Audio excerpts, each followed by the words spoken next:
ادھر ابو العاص جو تھے نا، ابو العاص جو تھے یہ کئی قافلے میں گئے تھے تجارت کے، وہ آ رہے تھے، مسلمانوں کی جنگ ہوئی ابو العاص کے قافلے کے ساتھ، ابو العاص کے ساتھ مشرکین کا قافلہ تھا۔ ابو العاص نے جان بچا کر کے اس قافلے سے کسی طرح چھپتے چھپاتے مدینہ بھاگا، اور وہ تو مدینہ بھاگ گیا، باقی سارا مال مسلمانوں نے لوٹ لیا۔ ہوا یہ کہ مسلمان مدینہ واپس آئے،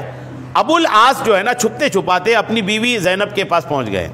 رات کا وقت تھا، زینب کے پاس گئے۔ جیسے زینب کے پاس گئے نا تو زینب نے دیکھا تو بڑی خوش ہوئی، تو ساتھ میں ابو العاص کہنے لگا خوش مت ہو، میں مسلمان ہو کر نہیں آیا ہوں، تمہارے والد کے صحابہ نے ہمارے ساتھ جنگ کی اور وہاں پر ہوا یہ کہ ہم جان بچا کر کے آئے ہیں،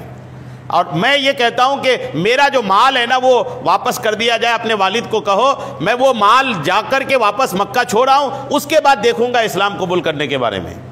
سیدہ زینب نے رات بھر اپنے شوہر کو اپنے پاس پناہ دیا۔ جب فجر کا وقت ہوا نا، سیدہ زینب آئی، فجر کی نماز ہو رہی تھی، نماز کے دوران سیدہ زینب نے آواز لگائی کہ سارے لوگ سن لیں، ابو العاص کو میں نے پناہ دیا ہے،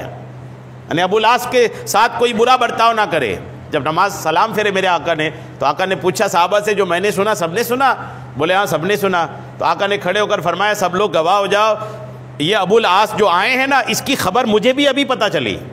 میری بیٹی نے جب آواز لگائی اس سے پہلے مجھے بھی خبر نہیں تھی، تم لوگ یہ نہ سمجھنا کہ میں اپنے داماد کو چھپا کے رکھا ہوں۔ یعنی آقا سارا کچھ کتنا کلیئر رکھتے تھے، کچھ پردے کی باتیں نہیں، بالکل کلیئر تھا کہ سب لوگ سمجھ لو کہ ابو العاص جو آئے نا یہ رات کے اندھیرے میں آیا ہوگا، مجھے بھی ابھی خبر لگی۔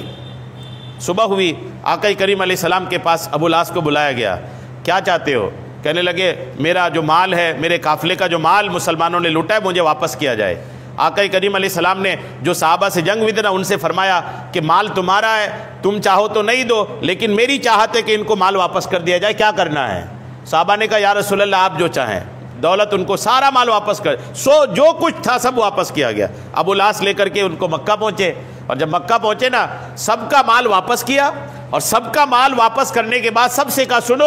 سب کا مال میں نے واپس کر دیا، کسی کے ساتھ خیانت تو نہیں کیا؟ سب نے کہا نہیں کسی سے خیانت نہیں کیا، سب کا مال واپس کر دیا مکہ میں۔ تو انہوں نے جب سب کا مال واپسی کا اقرار لے لیا نا، پھر ابو العاص نے آواز لگائی کہ اب سب لوگ گواہ ہو جاؤ کہ اشہد ان لا الہ الا اللہ و اشہد ان محمد رسول اللہ۔ اب جا کر کے سیدنا ابو العاص رضی اللہ تعالی عنہ اسلام قبول کر کے مسلمان ہو گئے، اور مسلمان ہو کر فوراً ہجرت کر کے آقا کی بارگاہ میں بھی تشریف لائے، آقا کے ساتھ بھی رہے، اور اس کے بعد بھی الحمدللہ اسلام میں آپ نے بہت خدمات الحمدللہ انجام دیے، بہت خدمات۔ آقا بڑی محبت کرتے تھے بعد میں ان سے، ان کی اولاد سے محبت کرتے تھے۔